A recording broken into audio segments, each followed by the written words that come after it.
السلام عليكم ورحمة الله تعالى وبركاته. أخواتي الكريمات، كيف حالكم؟ عساكم بخير إن شاء الله. واش راكم أخواتي؟ إن شاء الله ديما تكونوا بخير وعلى خير. وهذا لا فيديو تاع نهار اليوم يلقاكم ديما في أحسن الأحوال. كما راكم تشوفوا الكيكات تاعنا اليوم، راني نجيب لكم كيكة طبقات القرفة. قبل ما نمشيو لمرحلة المقادير والتحضير، نقول لكم اشتركوا في القناة وفعلوا زر الجرس كما راه واضح في الصورة، باش هكذا يلحقكم أي جديد. هنا أخواتي، بسم الله على بركة الله، نبدأ في الوصفة. واش عندنا كأس من الحليب دافئ، نصف كأس زيت، 4 حبات بيض، عندنا كأس وربع سكر، أي نكهة تفضلونها، عندي 3 ملاعق أكل خل، أي عطر تفضلونه، أنا درت مركز الفانيليا، عندي هنا قرفة وكاوكاو مطحون للتزيين. راح تشوفوا معايا المراحل، تبعوا المراحل باش تشوفوا هذيك الكيكه كيفاش تجي، يعني تجي ما شاء الله. نتمنى منكم برك تجربوها وتتبعوا كما راني نقول لكم، باش هكذا تنجح لكم ان شاء الله. هنا نفقسوا هذوك الحبيبات نتاع البيض، يكونوا بدرجه حراره الغرفه. قلنا اي حاجه نتاع كيك او عجائن لازم البيض يكون بدرجة حرارة الغرفة، هكا باش يجي هذاك الكيك او هذاك الخليط مفشمش، ما يجيش كما نقولوا احنا ما يجيش ثقيل، باش يجي خفيف. هنا نفقسهم كامل هذوك البيضات، درنا 4 بيضات، نحلهم كامل. وقلت لكم قبصة ملح نسيت، و2 خميرة الحلوى، 2 من خميرة الحلوى. انا هنا نسيت نذكر لكم خميرة الحلوى. هنا واش ندير 3 ملاعق الاكل تاع الخل عادي كما شفتوا معايا. انا درت خل سلطه عادي، يعني ماشي خل ابيض ولا عادي، اي خل ديروه تخدموا به عادي، ما فيها حتى اشكال. هنا واش راح ندير مركز عفوا ندير الملح، ومن بعدها ندير هذاك المركز نتاعي. هنا النكهه اي نكهه تبغوها، النكهه اللي تفضلوها، ديروا قشور الليم، قشور التشين، اي نكهه تفضلوها ديروها كما راكم تلاحظوا معايا. انا هنا درت مركز الليمون، عفوا مركز الفانيليا، يعني هي بقشور الليمون او لا قشور البرتقال تجي ما شاء الله بنينه وهايله. هنا السكر انا نقسمه على 3، يعني نقسم على 3 ونخفقه باش نتاكد انه داخلت هذوك عفوا باش نتاكد انه راه داخل وراه داب لينا شويه في هذاك الخليط. انا هنا لافوي صغيره ما ساعدتنيش باش نخفق بيها، استبدلتها ودرت لافوي الكبير. هنا واش راح ندير، راح نبدا نخفق فيه يعني بسرعه باش نتاكد من انه راه ندامج، لانه لازم يتحل هذاك السكر كما راكم تشوفوا معايا. هنا نضيف الكميه الاخيره ونحاول نضربها خفيف، يعني نحاول نضربها خفيف بحيث اني نضمن او نكون عارفه بلي السكر راه تقريب مندمج وداب في هذاك الخليط.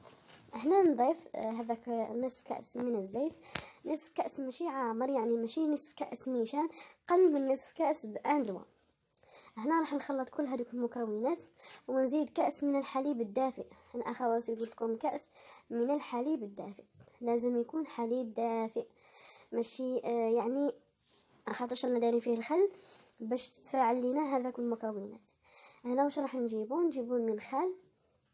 هنا كما قلت لكم اي حلوى او لا حلوى ولا معجنات لازم نستعملوا المنخال في هذوك المواد الجافه، باش هذيك الفارينه وهذوك المواد الجافه يعني تعاود تولي لنا خفيفه، تعطينا واحد الخفه لهذاك المسكوتشو او لهذاك الكيك او لهذاك الخبز اللي نديره. يعني هذه نصيحه مني لكم، ولا سيما الجينواز نخلوها مره واثنين، يعني باش نضمن ان هذيك الهواء راه خرج منها. هنا نضمن ان هذاك الهواء خرج منها. انا هنا ندير الفارينه ونزيد نضيف عليها هذوك 2 باكيت نتاع الخميره، نضيف هذوك 2 باكيت تاع الخميره نضيفهم كامل باش ندخلهم مع بعض. هنا الفارينة حسب الحاجة، يعني الخليط حسب ما يدي. هنا ما نقولكمش يعني كل معين، هنا الخليط على حسب ما يدينا. نديرو خليط كي نشوفوه تجانس ونشوفو القوام تاعه ارتفع، نعرفو بلي هذاك هو القوام المطلوب. هنا كما راكم تشوفوا اخواتي، ندمج هذوك المكونات كامل مع بعضها كما راكم تلاحظوا معايا. نبدا نخلط فيهم ونبدا نضيف في الفارينة حتى نتحصل على القوام المطلوب. هنا اخواتي هذه الكيكه راح تجي ما شاء الله وعلى ضمانتي، ومتاكده انه راح تولي معتمده عندكم وراح تديروها وراح تجي يعني ما شاء الله مبهره، ولا سيما داك الذوق نتاعها كي تقدموها مع كاس الشاي يعني تجي ما شاء الله. يا تمنيت وكان راكم معانا وذقتوها، ان شاء الله جربوها وخلوا لي في لي كومونتير اخواتي. هنا اخواتي فقط نصيحه للاخوات اللي راهم يقولوا لي الفيديوهات تاعك ما راحش توصلنا، نقول لكم ضغطوا زر الجرس، لانه هذاك زر الجرس وفعلوه كي تضغطوه يلحقكم الاشعارات نتاع القناه. اذا ما فعلتوش ما راحش يلحقكم الاشعار نتاع القناه حتى تدخلوا ليها. اذا فعلتوه يعني راح يجيكم اول ما نحط فيديو، اول ما نحط فيديو في القناه راح يجيكم اشعار الفوق اعلى شاشه بانه راني حطيت فيديو، هكذا تكونوا متواصلين معايا ان شاء الله. هذه الاخوات بعض الاخوات اللي قالوا لي ما راش توصلنا لا فيديوهات تاعك. هنا اخواتي نجيبوا مول عادي، اي مول عندك دهنيه بالزبده وديري له الفارينه كامل في هذوك الجناب ونديرو فيه هذاك الخليط، يعني نديرو قيس ما تجينا طبقه كما راكم تلاحظوا معايا. هنا ندير قيس ما تجينا طبقه ونديرها في الفور. هنا كي نديرها في الفور راح نطيبها من اعلى واسفل كما راكم تلاحظوا معايا. وندير القرفه هنا بعد ما طابت نرش رشه من القرفه. هنا القرفه حسب الاختيار، اذا بغيتو تكثروا بغيتو تقلوا هنا نتوما لكم الاختيار. ونديروا الكاوكاو اللي كنا حمصناه ورحينه كما راكم تشوفوا معايا. هنا كاوكاو محمص ومرحي نضيفوه هنايا ونزيدو طبقه من العجين، طبقه من هذاك عجينه الكيك اللي عندنا كما راح تشوفوا معايا. هنا هاد الكميه راح تخرج لكم 4 طبقات، هاد الكميه راح تخرج لكم 4 طبقات. وتواصلوا بهاد العمليه ديروها كم من هاك وديروها طيب من الاعلى فقط، يعني الاسفل نطفيو عليه خلاص. من طابت لنا هذيك نتاع الاسفل نطفيو عليه، نشعلوا الاعلى الفوقاني الفرن، نشعلوا الفوقاني ونقصوا له ونخلوها طيب الفوقانيه على غردها. للتاكد من نضوجة الكيك نديرو عود كيغدو، عود نتاع الكيغدو نديروه باش نعرفوا اذا طاب ولا مازال. هاد العمليه نستمروا عليها الاولى والثانيه نفس الشيء، يعني طيب ونعاودو نزيدو طيب ونعاودو نزيدو حتى الاخيره ما نضيفولهاش نخلوها طيب عادي.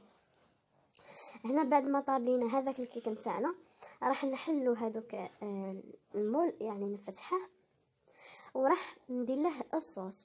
هنا راح ندير له صوص الكراميل كما راح تشوفوا معايا. انا هنا كانت عندي واجده يعني كنت خادمتها وعندي واجده صوص كراميل، لهذا ما قدمتهاش معكم، ولكن ان شاء الله في حلقه قادمه راح ندير لكم وصفه الصوص كراميل ان شاء الله تجي هايله بالبزاف وتجي بنينه. هنا اخواتي هذيك صوص كراميل نحلها كامل على هذاك الكيك وهو ساخن، لازم يكون ساخن باش هكذاك يتشرب لينا كما راكم تشوفوا معايا. لازم يكون الكيك نتاعنا ساخن باش يتشرب لينا هذاك الكراميل. نبداو نمشيو فيه كل هاك ونساعد نفسي بالملعقه، اذا ما ساعدتنيش لاسباتور نساعد نفسي بالملعقه ونبدا نحاول نوزعها على كامل هذاك الوجه كما راكم تشوفوا معايا. راني ندير فيه وراها تتشرب، حنا رانا باغينها تتشرب لنا هذاك الصوص نتاع الكراميل. هنا بعد ما نبسطوا كامل هذيك صوص كراميل نحاولوا اننا نهبطوا على الجوانب باش يجي هذاك المنظر او هذاك الديكور اللي يجي فيه خطوط نتاع الكراميل سايله كما راكم تشوفوا معنا. نوسوها كامل ونديروا لها الكاوكاو من الفوق، يعني الكاوكاو اللي كنا رحيناه ودرناه من الداخل. الكميه اللي تبقات لينا نرشوها من الفوق للتزيين، ونخلوها حتى تبرد تماما ونقدموها. ولكن لازم ندهنوها او نديروا لها الكريم هاد الفوقانيه صوص دو كراميل، نديروه لها وهي ساخنه هكا باش نضمنوا انها تشربات. هنا نخليكم اخواتي مع الاكتمال والتزيين وتشوفوا الداخل كيفاش جات ان شاء الله. وما عليا الا نقول لكم وصلنا لنهايه لا فيديو نتاع اليوم. اذا عجبتكم الوصفه ما عليكم الا ديروا نجم، تبارطاجوا الوصفه او لا تبارطاجوا لا فيديو مع الاصدقاء والاحباب اخواتي. وما تنساوناش بلايك واشتراك، واللي ما لهاش مشتركه في القناه تشترك معنا في القناه. وسلام وختام الى وصفه قادمه ان شاء الله.